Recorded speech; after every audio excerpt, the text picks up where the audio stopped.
देहरादून चार धाम यात्रा की तैयारियों को लेकर समीक्षा होगी और वहीं सीएम पुष्कर सिंह धामी आज तैयारियों को लेकर बैठक करेंगे और वहीं थोड़ी देर में सचिवालय में समीक्षा बैठक करेंगे सीएम धामी। सीएम पुष्कर सिंह धामी उच्च अधिकारियों के साथ चर्चा करेंगे। श्रद्धालुओं की सुविधा और सुरक्षा समेत कई विषयों पर चर्चा होगी। उत्तराखंड में 10 मई से शुरू हो रही है चार धाम यात्रा। चार धाम यात्रा को लेकर मुख्यमंत्री पुष्कर सिंह धामी चर्चा करेंगे, समीक्षा बैठक करेंगे।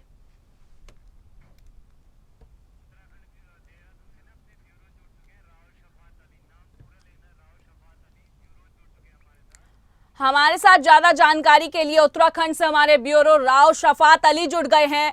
क्या कुछ जानकारी है देहरादून में चार धाम यात्रा की तैयारियों को लेकर, जो एक के बाद समीक्षा बैठकें हो रही हैं, उसको लेकर पूर्ण जानकारी दीजिए दर्शकों को।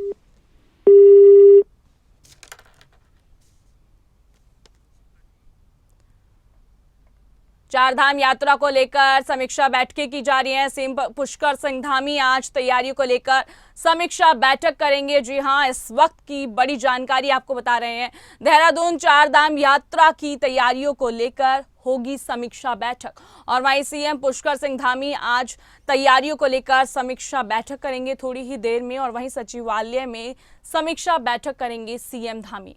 सीएम पुष्कर सिंह धामी उच्च अधिकारियों के साथ ये चर्चा करेंगे। श्रद्धालुओं की सुविधा और सुरक्षा समेत कई विषयों पर चर्चा होगी। उत्तराखंड में 10 मई से शुरू हो रही है चार धाम यात्रा।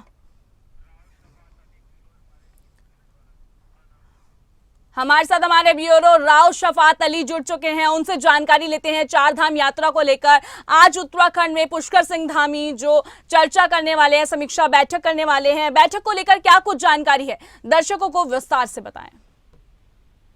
देखिए, बैठक शुरू हो चुकी है। मुख्यमंत्री पुष्कर सिंह धामी की अध्यक्षता में बैठक होगी क्योंकि 10 मई से चार धाम की यात्रा शुरू हो जाएगी। इसमें यमुनोत्री है, गंगोत्री है और केदारधाम बाबा के कपाट खुल जाएंगे 10 मई को और 12 मई को बद्रीनाथ धाम के कपाट खुलेंगे। तो ये तमाम तैयारियां राज्य सरकार की ओर से की जाती हैं कि जो श्रद्धालु उत्तराखंड में पहुंचेंगे तो वो सरल और सुगम तरीके से चार धाम यात्रा को कर पाए। तो इसको लेकर के राज्य सरकार ये पहले से सुनिश्चित करती है कि किसी तरह की कोई परेशानी, कोई दिक्कतें श्रद्धालुओं को ना हो। इसके लिए बिजली, सड़क, पानी, स्वास्थ्य सेवाएं बेहतर बनाने के लिए राज्य सरकार प्रयास हमेशा से करती रही है। और पिछली बार क्योंकि जब यात्रा चल रही थी तो 54 लाख यात्री और श्रद्धालु उत्तराखंड में पहुंचे थे, लेकिन इस बार ये आंकड़ा बढ़ सकता है। अभी करीब करीब 16 लाख यात्री श्रद्धालु अपना रजिस्ट्रेशन करा चुके हैं। तो आप अंदाजा लगाइए कि आने वाले वक्त में जब चार धाम यात्रा शुरू होगी तो करोड़ों की संख्या में उत्तराखंड में श्रद्धालु पहुंचेंगे और उनके लिए इंतजाम करना राज्य सरकार के लिए बड़ी चुनौती होता है। सबसे बड़ी दिक्कतें होती है जाम को लेकर के। तो जाम बहुत लगता है चार धाम के मार्गों में, तो वैकल्पिक जो मार्ग हैं उनको तलाशा जा रहा है। अगर मार्ग बाधित हो जाते हैं तो किसी भी तरह से कोई जाम न लगे।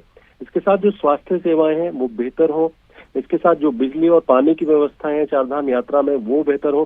तो इसी को लेकर के ये खास बैठक होगी और मुख्यमंत्री पुष्कर सिंह धामी दिशा निर्देश जारी करेंगे। और अभी क्योंकि मुख्य सचिव भी पिछले 2 दिन पहले ही केदारधाम में पहुंची थी, पुनः निर्माण कार्यों का जायजा उन्होंने लिया था और जो निर्माण कार्य चल रहे हैं वो कहाँ तक पहुंचे हैं, कितने अभी अधूरे हैं, उसको लेकर के भी दिशा निर्देश जारी किए गए थे। जी, जैसे कि आपने बताया कई विषयों पर बातचीत होगी, चर्चा होगी, जो समीक्षा बैठक शुरू होगी। इसके अलावा भी और क्या कुछ मुद्दे हो सकते हैं? कि चार धाम यात्रा क्योंकि चुनौतीपूर्ण यात्रा होती है और धीरे धीरे उत्तराखंड में चार धाम यात्रा बढ़ रही है, मुद्दे नहीं होते हैं। देखिए, सबसे बड़ी बात ही थी सुविधाओं की कि सुविधाएं किस तरह से राज्य सरकार बढ़ाए। और यात्री जब बाहर से आता है, दूसरे राज्यों से आता है या देश विदेश से, क्योंकि यात्री चार धाम की यात्रा में आते हैं तो एक मैसेज लेकर के जाते हैं। अगर उनको यहाँ परेशानी होती है तो मैसेज उत्तराखंड के लिए खराब जाएगा। लेकिन अब धामी सरकार ये प्रयास कर रही है और जब से धामी सरकार सत्ता में आई है तो पहले के मुकाबले इस बार जो सुविधाएं वो भी बढ़ी हैं।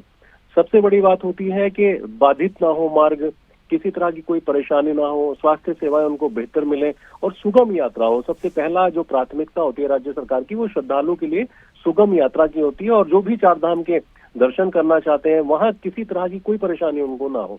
तो इसको लेकर के अलग अलग तरीके से खाका तैयार किया जाता है। तो अलग अलग बैठकों का दौर चलता है और ये बैठकें लगातार जब तक चार धाम यात्रा चलती है चलती रहती हैं बैठकें, क्योंकि आने वाले वक्त में किस तरह से जो पिछली परेशानी हुई वो परेशानी सबब ना बने नए इस यात्रा धाम को लेकर के।